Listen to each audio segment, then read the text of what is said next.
panels and more panels and boxes and panels. I know this doesn't look like much right now, but actually this surface that you see here, this entire page, will eventually be filled up with artwork.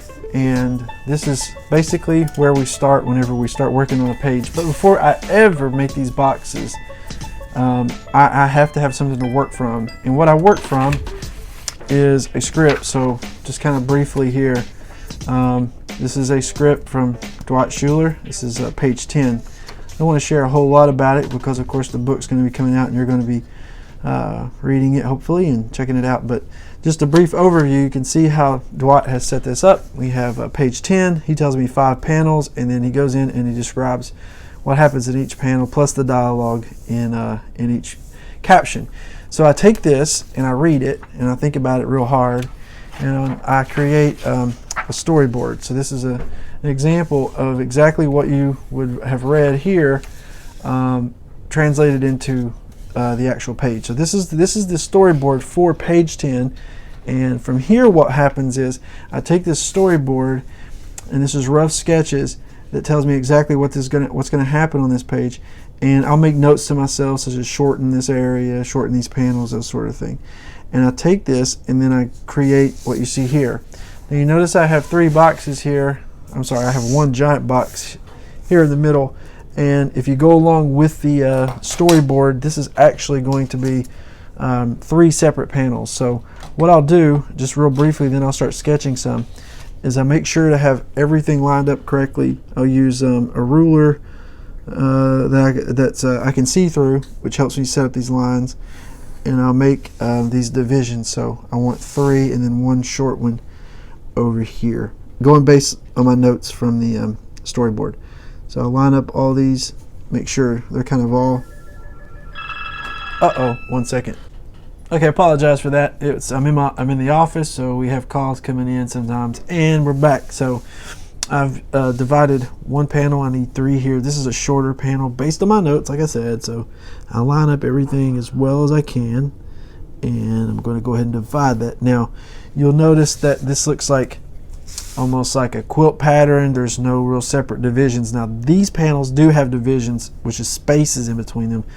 The 6 panels at the bottom are actually a grid, and we will not have any spaces in between these. So what I mean by spaces is once I have these lines drawn, I go back and I will use my ruler again and make a line coming down to separate these so that they have a little room, a little air in between them to breathe, if you say it, as you say. There we go. So I still have these lines here, which I'll remove, of course, using the good old handy eraser. So this grid pattern that you're looking at are all the panels of page 10 of this book. Now my job from here, of course, is to go in and fill this up with artwork. Where I start with that is I go off of the storyboard completely. So I always look and see, this is in panel 1. This panel actually extends down, see, through this. So this is the background. So this part is actually behind these panels. And if you look at this, you can kind of tell. So this will be artwork behind here. And then these panels will actually float above it. So we'll start with that. Going off my storyboard, I'm going to look over here and see what I've drawn. I have the main character here. The door is walking out. And what I like to use for that is a triangle ruler. Okay, so the tools that I have in my projects always is usually a triangle to help me just with basic lines and straight lines and things like that. I like to use a mechanical pencil. I like to use a variation of 2 different types. So what I mean by that is this is a 0.3. I think this is a 2H. Okay, and then this is a Draftsman pencil. It's also a mechanical pencil, but the difference in these is if you notice the tip of this pencil is graphite extends out pretty long. So if I were to push this in, I could actually pull this graphite out pretty long. The difference between these 2 mechanical pencils is this mechanical pencil requires this sharpener. So what happens is you take this and pull it out some, you put it down in there, twist it around, and voila, you have sharpened graphite for your pencil. Why go through this? Well, these pencils actually offer a little bit more, for me anyway, variation in lines. With a mechanical pencil, you have one tip, and as you extend it and push it out, that's all you have. So it's sharpened only by how the width of the graphite. So this will be pretty sharp, but it breaks. It's not thick. It's just a width. This is an entire piece of graphite you can sharpen and then extend out. So there you go. That's what I use. As for an eraser, again, back to just this mechanical theme here. It's a mechanical pencil.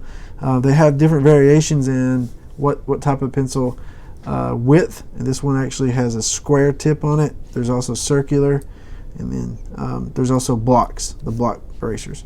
Okay, so just to get started a little bit, to show you an idea of what I do. First thing I do is I start out with the 0.3, a smaller one. I go by my storyboard, and I will look at the first panel.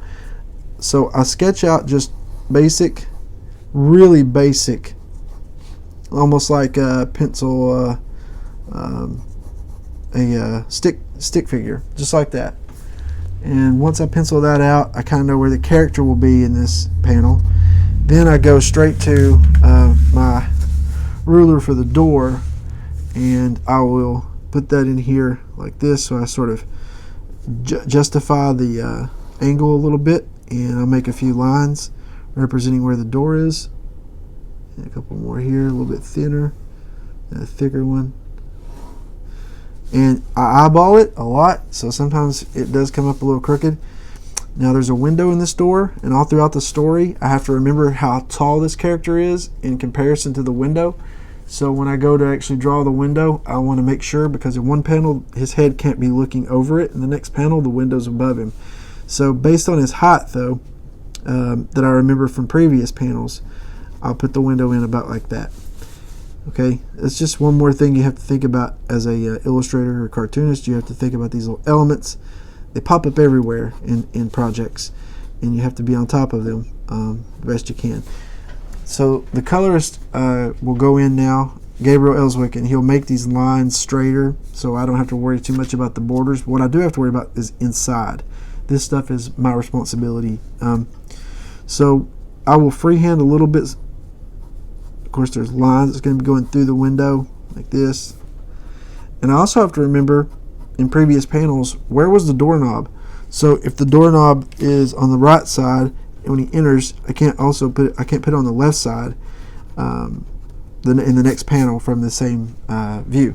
I have to remember, where is the doorknob? So the doorknob for this is going to be about right here. So I'll draw a doorknob, real simple basic shape. I have to remember exactly how the doorknob looks in the previous panels. So there's a doorknob. Now back to our character. For the character, I know what Reese looks like, and so it's pretty easy to go in now. The style of art for this is pretty general cartoon, so it's not anime style. The artwork is pretty basic, so it's meant to be that way, because within the story, without giving too much away, the artwork drastically changes because of a certain circumstance that happens. So that's why I chose to start it out with this really cute, innocent type drawing. So we have Reese here, and he's looking around, and we're going to draw his shoulders coming down. Now Reese has a hood on, so I have to remember this, so I'm actually going to be dressing the character. I'm just basically going over top of my lines for the stick figure. That's all I'm doing. I'm just kind of filling it in a little bit more. And you notice though that the head has this circle, so that'll be taken away when I ink it. I'll only follow the lines that I need, so it helps me to kind of get rid of stuff I don't need. So his face is a little more, goes to a little more of a point. So now we have Reese. He's outside the room, and now we're going to work just real fast on the hallway. So the hallway in the storyboard extends down through these two panels. There's kids walking, there's a door he just came out of, and then a locker and another door over here. So using my storyboard, you notice that my ruler is a little bit too short to make this entire line. What I can do is I can continue it by just setting the angle up correctly, and there we go. So we have a baseline for the wall. Now I want to include the back wall over here. So if you can see it, Put it about right. There's the back wall. It extends all the way up to the top of the panel. Now I can work on the actual hallway. What I'll do is I'll draw this kind of a buffer on the bottom of the floor. It goes down, and it may stick out some here. And I'll continue this down this way after I work on this first section. So I want to put a door in here, so I'll just set my angle up. I'll put a door about right here. And see, it's going to probably end about right there. And you always have to kind of, almost like a draftsman when it comes to cartooning, and angles and perspective and foreshadowing and all these things matter. So you can notice this angle comes at this almost like a, I think it's a 30 degree, maybe 70 depending. And so what I need to do is come up here and justify this top of this door. So if I use my angle like this, you can kind of see how this works. If the door, the top of the door is like that, of course that makes no sense because that means this wall is going to be this short. So I have to kind of go with the angle of the wall of how I've drawn it. And so I'll set it up and put the top of the door about right there. Maybe we'll see in a minute how this works. It's easier to tell if you chosen the correct angle if you put the top part on, and then you see how that works in relation to the rest of the lines. So I'm going to box it in like so, and then the top, if you can see, I'll go ahead and do that too. I'll have to work with this a little bit, but I want to work on some characters as we're drawing this. So you can see the inside of this door frame a little bit on this side. I'll go ahead and put a window in there so we kind of get the idea of height. Again, using the baseline down here is what I'm going from. So I want to make sure and get this angle correct. So you can see all these lines are really governed by this baseline that I made, this straight angle. If I make this window look at all disproportionate, then it's going to stick out. And it is right now. It's a little disproportionate. So it's a few trial and error with this. So I may get rid of it and go back and work on it in a minute. But as for the figures, I want to work on that. So we have Reese, who's going to be walking down the hallway, standing outside the door. So again, a stick figure, small head. He's an elementary student, so have him standing here in relation to the window. The window will be about right here, probably. And then I'm going to probably follow the same lines that I did earlier, but that's okay. I'll just put those in there, and then we'll just put a doorknob on there to kind of get an idea of where we are in relation to everything else. So we have a stick figure here walking. We have a student that's in the background over here, and you see I'm just basically putting down stick figures, shoulders, a leg, foot be here. Let's have them holding their backpack.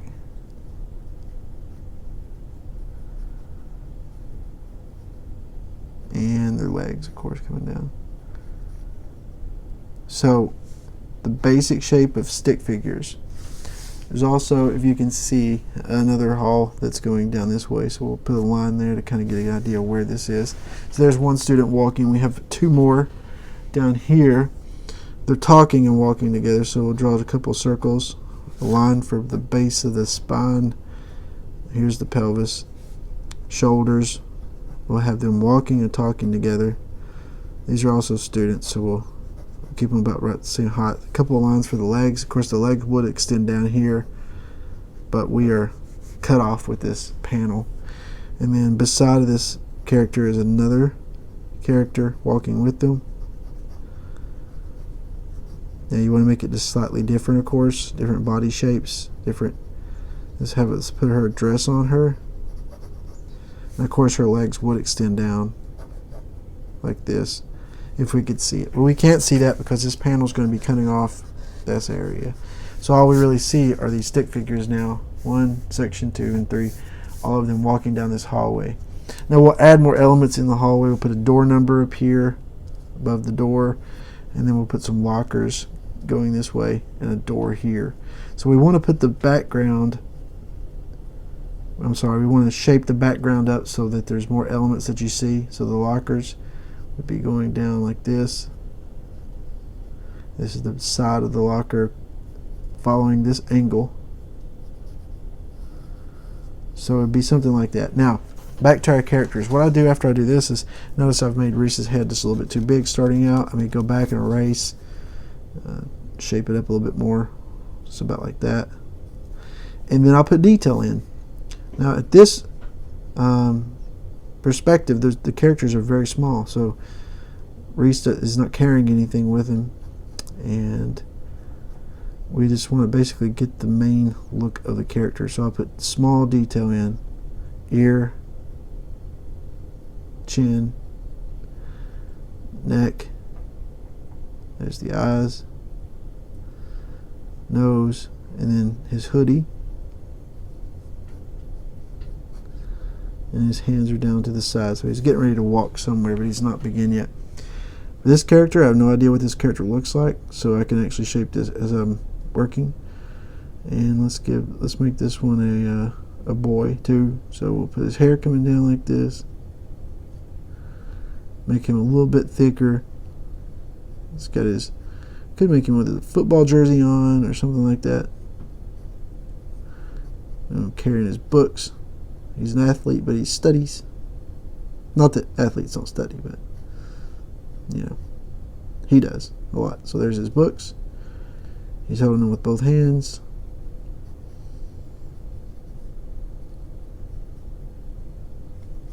And then his jersey comes down around his waist, and he's walking. So we'll draw the leg coming down,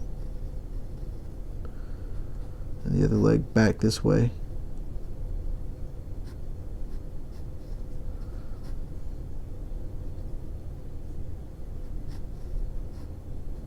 And his foot, what you can see of it. So this character is kind of filled out now. I'll do a lot more when I start to go into ink. And as for the two girls down here, they're looking in this direction, so you're going to see their backs. So I'm going to start out with the ear, put some hair on her head coming down, her face, a little bit of a nose, and we can have her holding her book bag strapped to her back.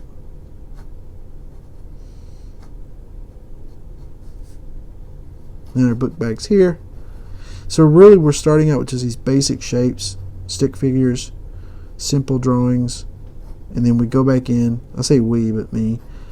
Go back in and I fill these in so that they make sense. And when I ink it, I may get rid of some things and keep some things. It depends. We'll make this girl looking at her friend. Give her glasses. What you can see of the glasses. And her hair will be pulled back maybe.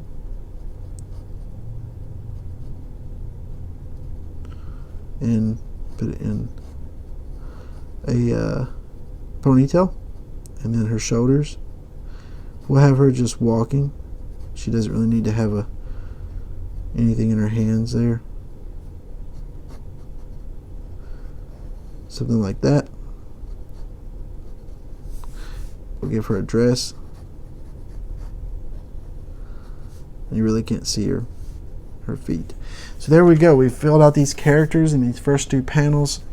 We've added some detail in the background. This will be way more detailed when I work on it later. These stick figures, you work those in and just create a some sort of a look to each one of them to make them slightly different. So each one has their own characteristics. And then from here, keep working, fill out the panels, and then ink. Once the ink dries, you erase all the pencil lines out, and this goes then to the colorist. The colorist then takes it, straightens up these panel lines, and adds all the beautiful color into the book. So that's basically the process. I hope you've enjoyed just a little glimpse into storyboarding, and please check out more of my videos. I'd really appreciate it. It's on YouTube at Epling Illustrations.